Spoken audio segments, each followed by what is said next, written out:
Bismillahirrahmanirrahim. Dari semua standar bagaimana kehebatan seorang manusia diukur, mungkin kita patut bertanya, adakah orang yang lebih agung daripada dia? Kata Michael Hart dalam buku 100 orang paling berpengaruh di dunia dalam sejarah. Ketika menjelaskan Nabi Muhammad yang ditempatkan sebagai orang nomor 1, ya, dialah Rasul dan Nabi kita, kaum muslimin, sosok manusia terbaik, laki-laki terbaik, suami terbaik, bapak terbaik, sahabat terbaik, tetangga terbaik, hingga pemimpin yang terbaik.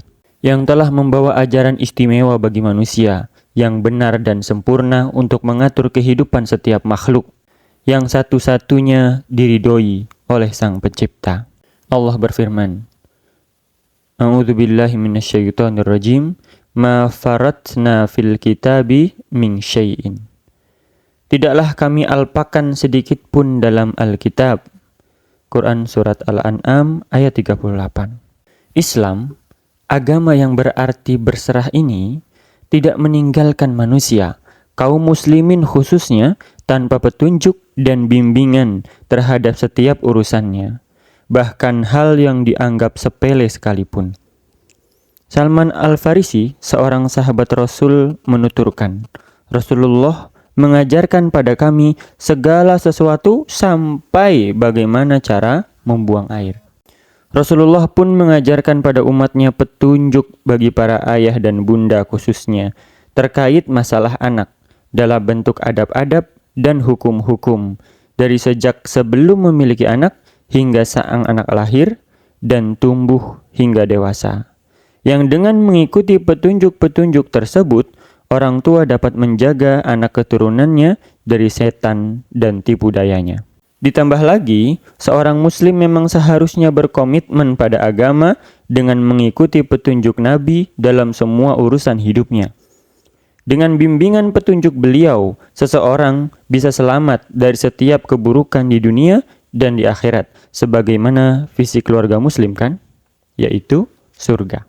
Namun, Ibnu Qayyim menulis dalam mukaddimah kitab Zadul Ma'ad, ada kebutuhan mendesak bagi seorang muslim, paling mendesak di atas kebutuhan mendesak yang lainnya, yaitu mempelajari sejarah Rasulullah Shallallahu Alaihi Wasallam.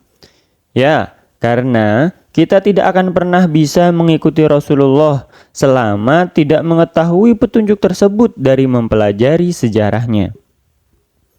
Ikutin video ini sampai habis ya. Kita mundur ke masa lalu, melihat apa-apa yang diajarkan Rasulullah kepada kita umatnya terkait anak yang Allah amanahkan kepada kita. Oh iya, buat kamu yang baru ketemu channel ini, kenalin ya, ini channel yang concern membahas dan mengulas hal-hal terkait sosial dan pendidikan. Semoga kamu dapat banyak manfaat dari ngikutin video ini. Oke, kita lanjut. Di video ini, setidaknya aku akan mengulas 6 petunjuk Rasulullah Shallallahu Alaihi Wasallam buat orang tua terkait anak. Yang pertama, Rasulullah mengajarkan kita untuk berdoa dulu sebelum berhubungan suami istri. Petunjuk ini dapat kita temukan pada hadis yang diriwayatkan Bukhari dan Muslim. Rasul Shallallahu Alaihi Wasallam bersabda, sekiranya salah seorang di antara mereka jika ingin mendatangi istrinya, kemudian dia berdoa, Bismillah, Allahumma jannibna syaiton wa jannibi syaiton ma razaqtana. Dengan nama Allah, ya Allah, jauhkanlah kami dari setan dan jauhkanlah setan dari apa yang Engkau anugerahkan pada kami. Maka, jika ditakdirkan lahir seorang anak dari hubungan mereka berdua itu, niscaya setan-setan tidak bisa membahayakannya selamanya. Dan dengan ini, seseorang dapat melindungi anak keturunannya, bahkan juga istrinya dari setan dan tipu dayanya. Karena dalam hadis ini, terdapat janji bagi yang mengamalkannya. Maka, setan tidak akan bisa membahayakan keturunannya selamanya. Sedang janji Allah dan Rasul-Nya pasti benar. Akan tetapi, tidak berarti juga secara berlawanan bahwa yang tidak membaca doa tersebut ketika berhubungan suami istri, lalu setan akan membahayakan anaknya selamanya. Bahkan setan ikut serta dalam hubungan intimnya. Sebab hadis tadi tidak menjelaskan hal yang berlawanan ini. Hanya saja dia kehilangan keutamaan dan perlindungan yang dijanjikan apabila dia meninggalkan karena suatu alasan, karena ketidaktahuan atau lupa. Mudah-mudahan ia berada dalam ampunan Allah dan kemaafannya. Petunjuk kedua yang dapat kita temukan dari sejarah manusia mulia ini adalah untuk mengawali apa yang diperdengarkan pada anak sejak lahirnya adalah kalimat tauhid atau kata-kata yang mengandung keagungan dan kebesaran Allah. Dalam hal ini, Imam Ibnu Qayyim menjelaskan dalam Tuhfatul Maudud bahwa hal pertama yang mengetuk indera pendengaran anak adalah kata-kata yang mengandung keagungan dan kebesaran Allah, serta melazimkannya di kehidupan anak selanjutnya hingga dewasa. Atau dalam arti lain, bahwa seruan pada Allah, Islam sebagai agamanya, dan penghambaan kepadanya harus datang lebih dahulu daripada seruan setan kepada kesesatan. Sebagaimana kefitrahan Islam yang ada lebih dulu pada setiap jiwa manusia yang dilahirkan sebelum kedatangan ayahnya yang menjaga fitrah tersebut atau membuatnya menjadi Nasrani, Yahudi, atau Majusi.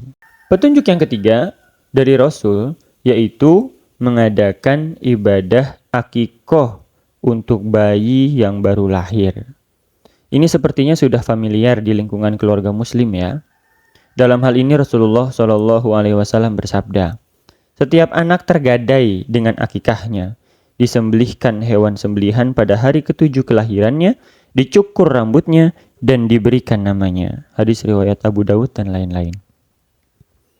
Akikah ini akan membuka berbagai kebaikan pada diri sang anak, karena akikah ini membuatnya tergadai pada dirinya sendiri. Ia sebelumnya terhalang dan tertahan dari kebaikan yang diinginkan untuknya. Nah, jangan sampai orang tua menjadi sebab terhalangnya kebaikan itu untuk anak-anaknya. Karena ada petunjuk Rasul, dilewatkan dan dilalaikan. Kebaikan dalam hal ini meliputi berbagai aspek ya. Dan untuk detail ibadah akikah itu sendiri, insya Allah kita bahas lain waktu ya. Petunjuk yang keempat, penting banget karena tidak hanya diamalkan oleh Rasulullah, tapi juga diamalkan Rasul-Rasul terdahulu, yaitu memohon perlindungan kepada Allah untuk anak.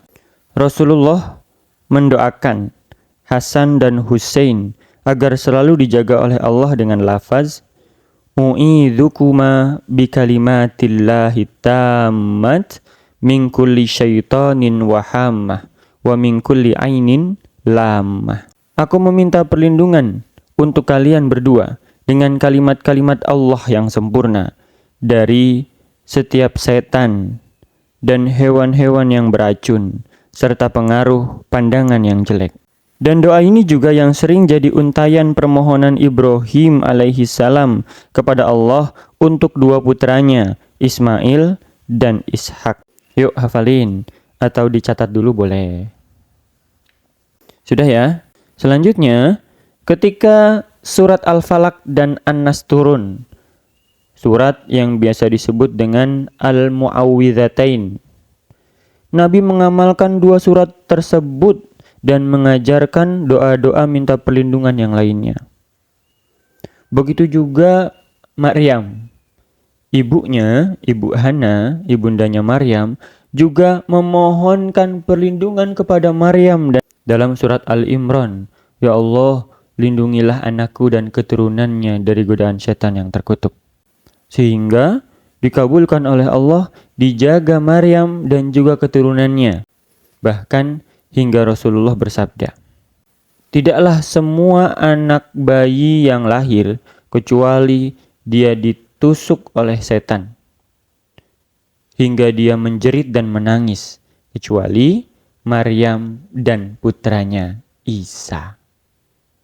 Allah lindungi berkat perantara doa orang tuanya. Semoga kita dimampukan untuk mengamalkannya, yang dengannya mudah-mudahan Allah lindungi anak keturunan kita.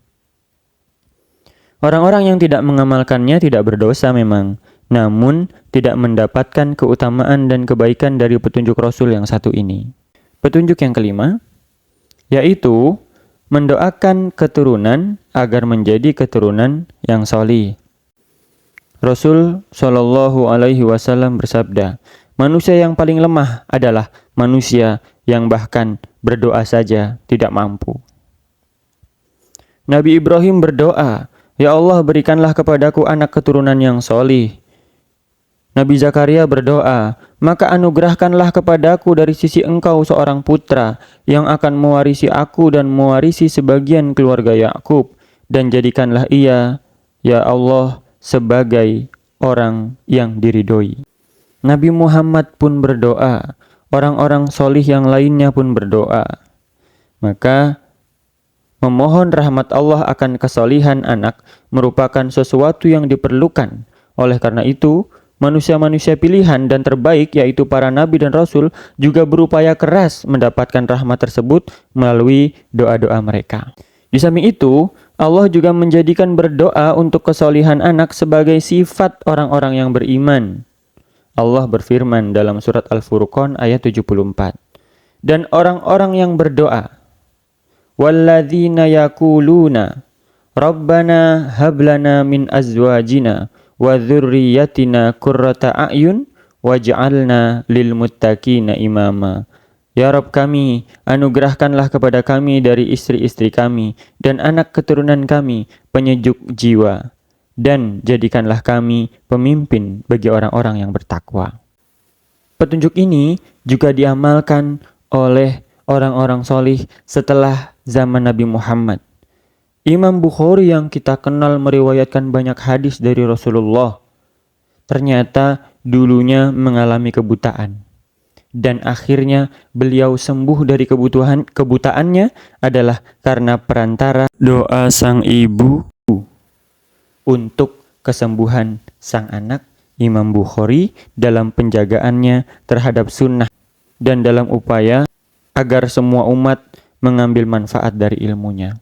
Petunjuk yang terakhir dari sejarah Rasulullah SAW adalah ini yang sebagian keluarga di negeri ini tidak menyadari atau mungkin menganggapnya biasa, yaitu menyumpahi anak dengan sumpah serapah yang buruk. Padahal doa orang tua adalah doa yang paling mustajab di antara 3 doa mustajab. Rasul pernah bersabda, ada 3 doa yang pasti dikabulkan tanpa ada keraguan padanya, yaitu doa orang yang terzalimi, doa seorang musafir, dan doa orang tua terhadap anaknya. Rasul juga melarang, jangan kalian sumpahi diri kalian, jangan sumpahi anak-anak kalian, jangan kalian sumpahi harta kalian, agar jangan sampai sumpah itu bertepatan dengan waktu dikabulkannya permintaan manusia oleh Allah, sehingga sumpah yang buruk tadi dikabulkan oleh Allah. Na'udzubillah min dzalik. Ada orang tua mendapati anaknya berbuat buruk atau melakukan kesalahan-kesalahan, lalu mengucapkan sumpah serapah sifat-sifat buruk, disematkan semuanya kepada anaknya. Kalau kejadian itu bertepatan dengan waktu dikabulkannya doa oleh Allah, Masya Allah, yang rugi adalah orang tua dan juga anak keturunannya sendiri.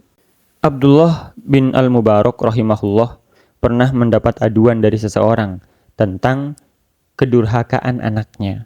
Lalu Ibnu Al-Mubarak bertanya, apakah kamu pernah mendoakan jelek untuk anakmu? Dia berkata, ya, aku pernah melakukannya. Ibnu Mubarak berkata, pergilah, percuma, karena engkau sudah merusak anakmu sendiri. Itu dia 6 petunjuk Rasul bagi umatnya, khususnya bagi para orang tua, dalam bagaimana menyikapi anak-anaknya, dari sebelum memiliki anak hingga selanjutnya di masa kelahiran, hingga anak itu tumbuh menjadi manusia dewasa. Kalau video ini baik, video ini bagus, silahkan like, share kepada orang-orang yang lain, semoga agar manfaat ini bisa diterima oleh banyak orang. Dan jangan lupa subscribe untuk mendapatkan video-video bermanfaat lainnya. Alhamdulillah, semoga bermanfaat.